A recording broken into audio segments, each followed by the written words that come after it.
Une grâce royale qui tourne au scandale au Maroc et déclenche des manifestations jusqu'en France. Un pédophile espagnol condamné à 30 ans de prison a été libéré. Mohamed VI affirme n'avoir pas été informé de la gravité des crimes commis par cet homme. Il a ordonné l'ouverture d'une enquête. Arnaud Comte.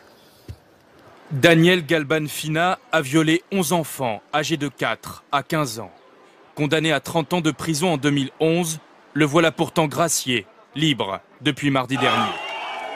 Une décision qui indigne une partie de la population marocaine, à tel point que des rassemblements se sont tenus ce week-end dans plusieurs villes du pays. Parfois réprimés violemment par la police. La protestation a même gagné Paris, hier, à l'appel d'une centaine de ressortissants. C'est ça la justice au Maroc, ou bien j'ose dire l'injustice au Maroc. C'est d'une énormité, d'une gravité extrême. C'est un multirécidiviste. Le libérer par une grâce royale, pour moi, c'est scandaleux. Cette grâce royale, le sexagénaire espagnol l'aurait obtenue au nom de l'intérêt national et des relations d'amitié avec l'Espagne. Face au scandale, Mohamed VI annule sa grâce accordée à un pédophile espagnol multirécidiviste. L'homme faisait partie d'un groupe de 48 détenus espagnols ayant obtenu mardi cette mesure de clémence à la demande du roi d'Espagne lorsque Juan Carlos s'était rendu au Maroc le mois dernier.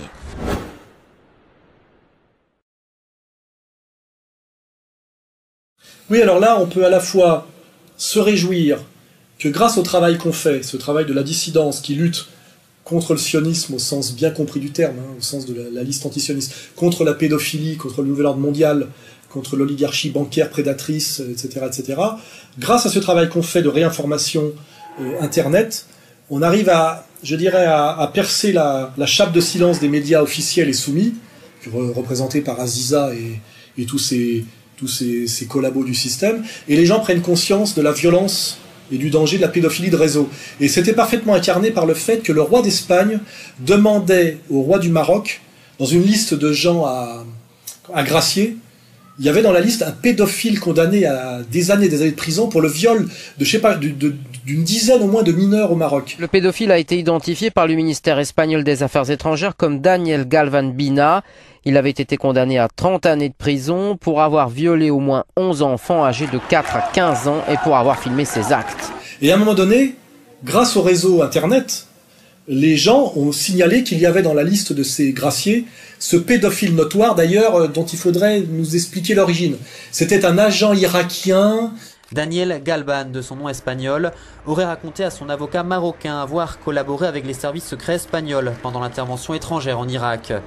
Son dossier médical aurait été falsifié pour qu'il puisse bénéficier d'un traitement spécial dans la prison marocaine où il était incarcéré. Je voudrais pas trop creuser, mais il n'est pas espagnol, hein, c'est sûr. C'est pas un espagnol catholique de souche. Hein. C'est encore un espèce de cosmopolite à multicarte, multinationalité, très très louche. Hein, voilà. Je ne veux pas aller plus loin, mais s'il y en a qui ont des infos, on risque de trouver encore des convergences. Hein. Et voilà. Et donc, sur la toile, beaucoup de gens se sont scandalisés de cet élargissement. Il y avait eu la même chose avec le monstre d'Apoigny par Chirac au début des années 2000, un 2 août. Hein. On a vu la même chose en France, hein. Ça n'avait pas bronché. Hein. Huguette et Michaela avaient elles aussi disparu, victimes d'un terrible réseau sadomasochiste, celui de Claude Dunant. En 1984, Claude Dunant, tour à tour livreur, veilleur de nuit et musicien, organise son réseau sadomasochiste dans la banlieue d'Auxerre. J'étais enchaînée à un tuyau, sur la pointe des pieds.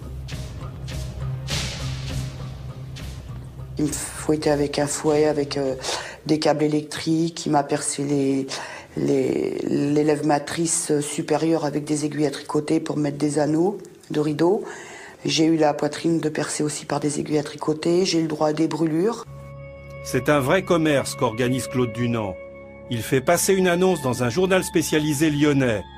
Claude Dunant y convie ses clients à devenir eux aussi des tortionnaires, moyennant de fortes sommes d'argent. Il m'avait fait apprendre un texte par cœur, où il y avait marqué les tarifs. Brûlure de cigarette, 300 francs. Brûlure au chalumeau, 1500 francs. Passer toute la nuit avec moi pour me torturer, 5000 francs. Oui, c'est sûr qu'il s'est fait du fric sur mon dos, ouais, pas de problème. Hein. un type qui avait été condamné à 24 ans de prison pour torture, crimes aggravés, sexuels, etc., avait été élargi à ce moment-là, à l'époque c'était par Arpaillange, je crois.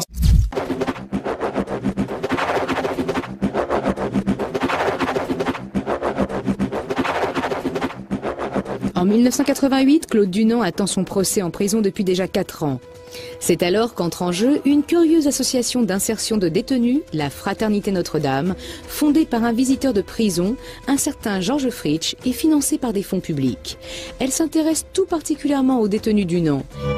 Georges Fritsch, ce recommandant de Jean-Pierre Soisson, alors ministre du Travail et maire d'Auxerre, intervient auprès de Pierre Arpaillange, ministre de la Justice, pour obtenir de l'argent et la libération de Claude Dunant. Monsieur le ministre, je profite de mes vieilles et excellentes relations avec monsieur Jean-Pierre Soisson pour solliciter une subvention de 200 à 220 000 francs. Monsieur Dunant a une conduite exemplaire. Il pourrait demander une semi-liberté, même dans le cas d'une condamnation à 14-15 ans, ce qui semble être le maximum prévu par la loi vu les chefs d'inculpation. La lettre à Pierre Arpaillange a-t-elle fait de l'effet? Toujours est-il que dans la foulée, Dunant obtient sa libération provisoire en 1990. Une décision rarissime dans les annales de la justice pour un détenu accusé de violence, précédé de torture et d'actes de barbarie. Il est condamné à la réclusion criminelle à perpétuité sans peine de sûreté par les assises de Lyon le 2 novembre. Claude Dunant est renvoyé en prison jusqu'en juin 2001. Il aura accompli moins de 15 ans de prison. C'est exceptionnel pour un condamné à perpétuité. Donc là, on voit bien que les réseaux de pédophilie organisée sont très très proches du pouvoir, ont les moyens de faire libérer leurs intermédiaires, leurs agents, leurs délinquants, etc. Mais là, grâce au travail sur Internet, ça a tellement gueudé que le roi du Maroc est revenu en arrière et a levé la grâce en prétendant qu'il avait signé dans la liste et qu'il ne savait pas. Hein. À la limite, bon, on fera comme si on y croyait, mais ce qui veut bien dire que, les pédophiles de réseau ont tout pouvoir de prédation sur les pauvres enfants du tiers-monde, les pauvres enfants sous-prolétaires, etc., etc.,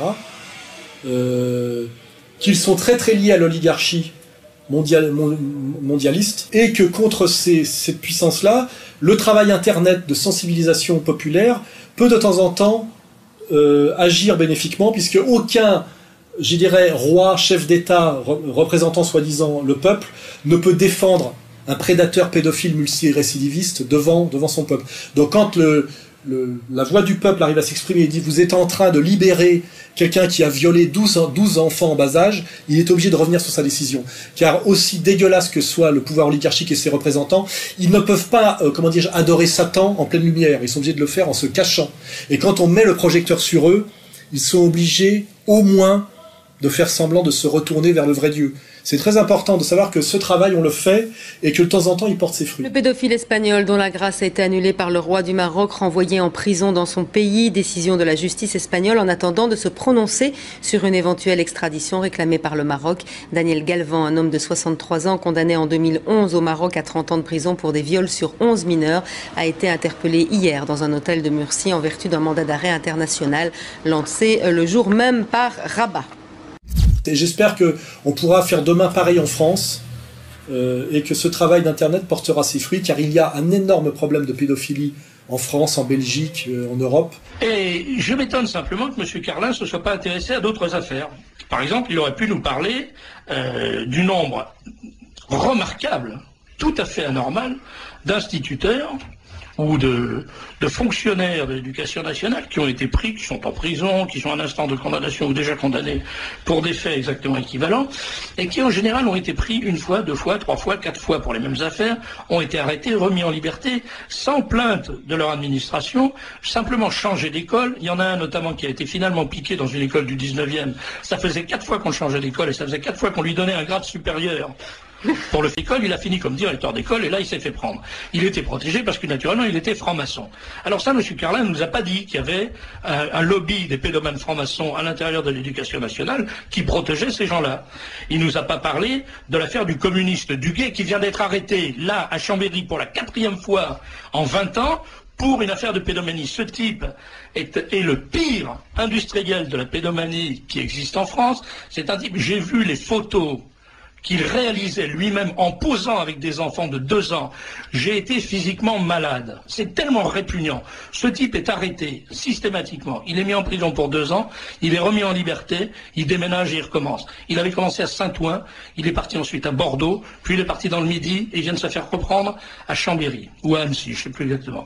À chaque fois, c'est la même chose. Il est à la tête du plus grand réseau de pédomanes d'Europe. Il fabrique des milliers et des milliers et des milliers de photos. Ces photos sont quelque chose d'absolument épouvantable. Vous n'avez pas idée de ce que c'est. Ce type mérite une balle dans la tête. Il mérite d'être exécuté. Et il continue, il est relâché. Pourquoi? Ce problème est très lié aux élites oligarchiques décadentes, satanistes, qui sont au pouvoir chez nous. Hein. Et je ne vais pas citer de nom, mais vous savez très bien de qui je veux parler, hein, de la vilaine Lulu et de tout ça. Et il est très important que le peuple, comment dirais-je, les montre du doigt au pouvoir, car le pouvoir, face à une colère populaire, est obligé à un moment donné d'exercer la justice. Parce que on a beau aller très très loin dans la pensée libertaire, on ne peut pas aller jusqu'à l'habilitation du viol d'enfants. Là, il y a une barrière infranchissable, qui est la même barrière que l'interdit de l'inceste. C'est une barrière anthropologique infranchissable. Et même cette barrière, une ordure comme Cohn-Bendit est en train de se la prendre dans la gueule, puisqu'il se vantait, à l'époque où c'était la mode, à l'ultra-gauche, hein, de se faire tripoter la bite par des petites filles, et que ça lui servait à ça, finalement, d'animer des crèches en Allemagne, qui disent pas que c'était juste de la provocation, il le revendiquait lui-même, et on sait aujourd'hui, par un travail de journalisme en Allemagne, que les Verts allemands étaient très très impliqués dans la lutte, comment dirais-je, pour la légalisation de la pédophilie, et très infiltrés par des réseaux de pédophilie d'extrême gauche. Les Verts allemands face aux pages les plus sombres de leur passé. À quelques mois d'élections nationales, le mouvement écologiste fait le grand ménage sur la question de la pédophilie. Dans ses archives du parti, des documents qui rappellent que certains membres des Verts, dans les années 80, voulaient légaliser la pédophilie. Они пытались использовать зеленых в качестве трибуны, чтобы протолкнуть свои интересы. Партия чувствовала себя в западне и не знала, как решить проблему и никого при этом не дискриминировать. Вероятно, чтобы никого не обидеть, в 80-е годы «Зеленые», как выяснилось, напрямую финансировали Федеральную ассоциацию геев, транссексуалов и педофилов, которая требовала узаконить секс с несовершеннолетними. Сейчас это называют всего лишь нелепой ошибкой. Тем не менее, в 1984 году Ассоциация геев, транссексуалов и педофилов официально вошла в один из комитетов фракции «Зеленых» в Бундестаге, то есть могла оказывать прямое влияние на политический курс партии и работу парламента. И дискуссии с подачи «Зеленых» о легализации секса с детьми не прекращались. Il faut oublier que la pédophilie d'ultra-gauche s'est faite par la pensée libertaire intégrale. Hein. Je connais très bien le sujet. En France, ça s'est beaucoup pratiqué à la fac de Vincennes. Et le grand théoricien de cette libéralisation intégrale de la pédophilie, pour ne pas dire la pédocriminalité, était René Scherrer. Hein. Voilà, qui d'ailleurs n'a jamais fait un jour de prison. Et ce qui est étonnant, avec des pétitions relayées par le journal Libération, etc., etc. Voilà ce qu'on lit dans le terrorisme intellectuel, le livre de monsieur Sevilla, pardon, le terrorisme intellectuel, merci monsieur Ploncard, le terrorisme intellectuel de 45 à nos jours. On lit ça. En 1970, le topless apparaît sur les plages de Saint-Tropez. Six Sex and Son chante Serge Gainsbourg. En 71 est créé le Front homosexuel d'action révolutionnaire. 2 points, ouvrez les guillemets. Nous nous sommes fait enculer par les Arabes, nous en sommes fiers et nous recommencerons. Point, fermez les guillemets. C'est paru dans le Tout, avril 71. En 1975, les mineurs accèdent librement aux contraceptifs désormais remboursés par la sécurité sociale. En 1977, 3 inculpés pour attentat à la pudeur sans violence sur des mineurs de 15 ans se retrouvent depuis 3 ans en préventive. Ils reçoivent le soutien de Jean-Louis Bory, Patrice Chéreau, Guy Hockenheim, Bernard Kouchner, Jacques Lang, Gabriel Matzneff et Philippe Solers. 2 points, ouvrez les guillemets, 3 ans de prison pour des caresses et un baiser, ça suffit.